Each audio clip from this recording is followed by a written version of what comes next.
God has created something on the inside of you that you'll stand forever. I don't care what takes place in your life, you can stand up strong. I don't care what happens in your life, you can still stand up strong. But what you need to do, you need to shake that stuff off of you. Just dust it off. Don't worry about it. Take another step, dust it off. Take another step, dust it off. Eventually, all that stuff that keeps you bound up and chained up, if you keep walking forward, listen to me, sweetheart, you keep walking forward, that stuff's going to fall off of you. Seems like you get free and it comes back again. Seems like you get free and it comes back again. But you got to keep walking. You can't sit down. You can't sit down. You got to keep walking. The longer you walk with God, the freer you're going to be. I don't know why God seems to just set people free like that sometimes. But some people, they deal with issues, they deal with things for a month. I know some people deal with things for years or maybe even 10 years. But I think it's going to be sooner than that for you. But you got to be faithful. You got to keep walking. You got to keep walking and keep walking and keep walking. And that stuff that's around you, them chains are going to break off and them bondages are going to break off with you. But you got to keep walking. I said you got to keep walking. I said you got to keep walking. You know how many times when I want to cave in, I want to quit? It ain't worth it. I ain't got nothing to go back to. Where would I go? Where would I go? That's what the disciples said to Jesus. Where would I go? He said, you're going to lead me to? He says, where would I go? I don't have nowhere else to go. You have eternal life. Where else would I go? Where else can you go? You can't go nowhere. You're hooked. He's done reeled you in. You got a hook in your jaw. You can't go nowhere. You might yank it out and pull it out, but the effect's still there. You might yank it out. You might be like Peter. Yank it out, get around the fire. When they were taking Jesus up there, they took Jesus up there, and Peter was looking from a distance, but he was around the fire with the rest of the people. He was warming his hands around the world's fire. The people said, I think we know you.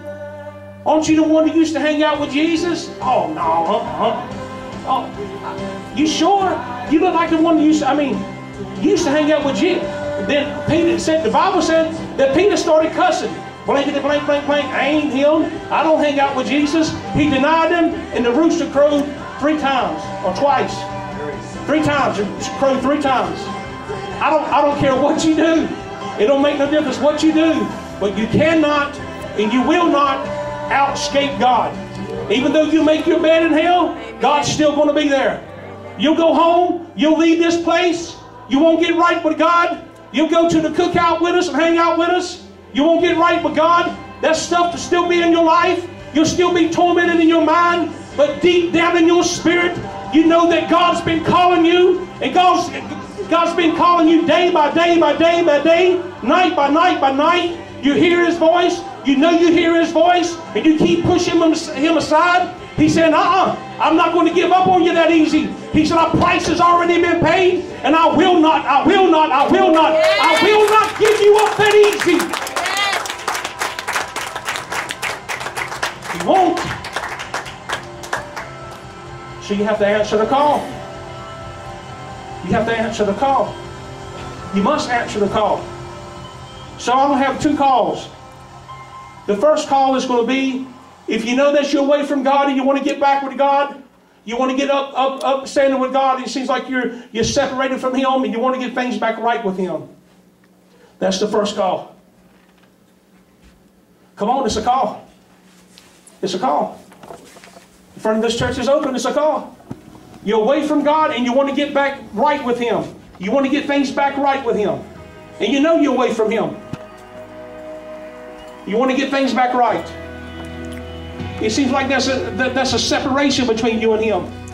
It's not, even though I love the Lord, but it seems like I'm distant from Him for some reason. I'm mad at Him. I'm angry with Him. I don't know why I'm so separate. I don't know why I'm so separate. I don't know why I'm so separate.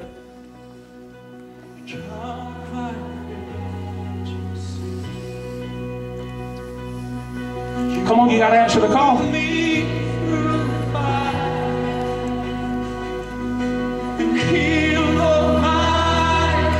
It's just between you and God. Why do you wait? It's just between you and Him.